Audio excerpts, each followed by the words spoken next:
tradition, which was at one time the buzzword, also has to be expanded into something much more.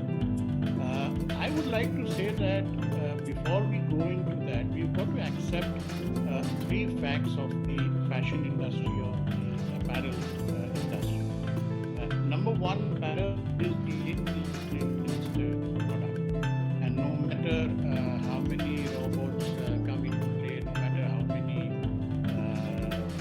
latest equipments and machinery comes into play, ultimately it is the labor makes the garment. Second, India is doing economy. Now getting into the economic or the political battle about whether we are growing at 5% or 7% or 9%. The fact is that we are growing and probably at a much higher rate than most other countries in the world. And with the economic growth will come the growth in aspirations, will come the growth in consumer behavior, and also therefore the cost of manufacturing. The third fact that we have to consider is that beyond a certain point, clothes moves from being an essential item to a postponable item.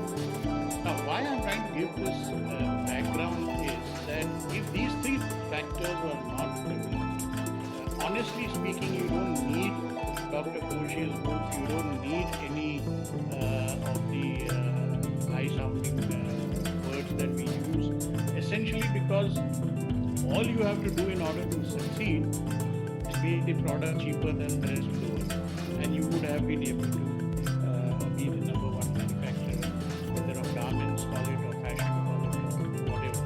But the fact is that these three factors are affecting our industry, and there are four ways that you can beat this factor of increasing costs, reducing because just remember the 2020 COVID pandemic has taught us one thing: how little we can do with to survive.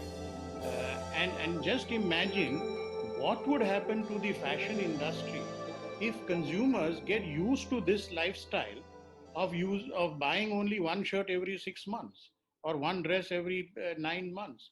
What will happen to the industry? I mean, it will be disaster, it will collapse.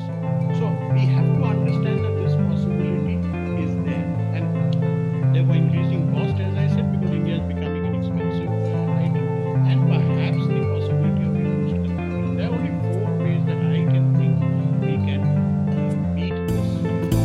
Number one is productivity. I think Dr.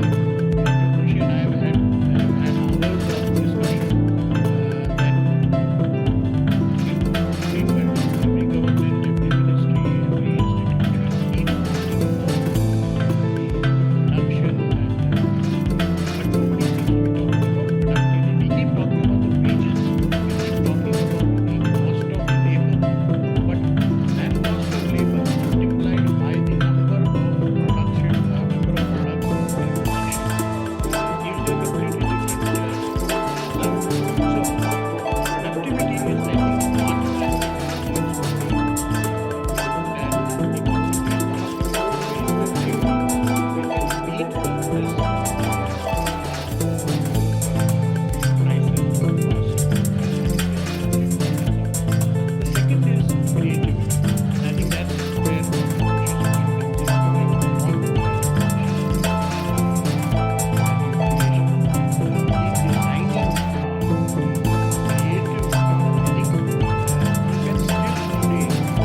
lastly, which is very important, the brand builds a personality. Now, this is purely psychological. You see, when you wear a Levi's pair of jeans, you somehow or the other begin to believe that you are a member of the youthful, energetic, modern group of people. Uh, I'm 70 years old and I still wear Levi's because I think that it makes me look like a 30-year-old. It's a complete fallacy in my mind, but still, I get that psychological satisfaction that I'm 30 years old. Why? Because I'm wearing Levi's. It's a personality that I have built up. Similarly, any other, when you wear a Brooks Brothers shirt, for example, it creates a sense of class in yourself. You believe that you have reached a certain level of class when you are wearing a Brooks Brothers shirt. So create this brand creation is something that will help you compete with other competitors who are lower priced than yours. And sometimes, I hate to say this because in a way I'm contradicting my third point, that sometimes you can even beat the better creativity or design sense of another competitor simply because over the years you have built in this personality and this confidence and this trust in your consumer. And lastly, the fourth way where I think we can defeat this room is the use and the encouragement of our traditional crafts. Now, why do I say this? You see, we all talk of digitization, we all talk of modernization, and I'm delighted that Mr. Bakshi made this point that we have the digitization that's not necessarily creative. You are cloning something. I think a fantastic point made by Mr. Bakshi. And this encouragement, and this is amazing because India has possibly the richest basket of traditional skills, traditional crafts that are available in our own backyard, which somehow we are not taking advantage of. And it's an unfortunate part. It's again part of perhaps the centuries of subservient rule that we have all undergone. That anything which is Indian, anything which is traditional, we somehow look down upon.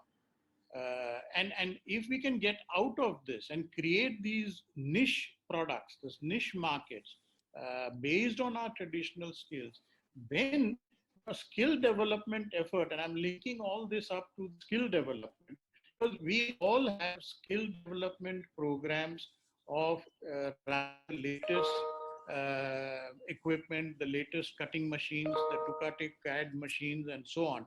Why can't we have skill development programs focused on making better traditional crafts, the hand embroideries, the Sankeda furniture?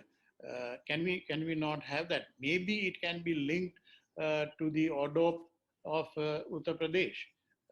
So these are some of the ideas that I feel that we can use for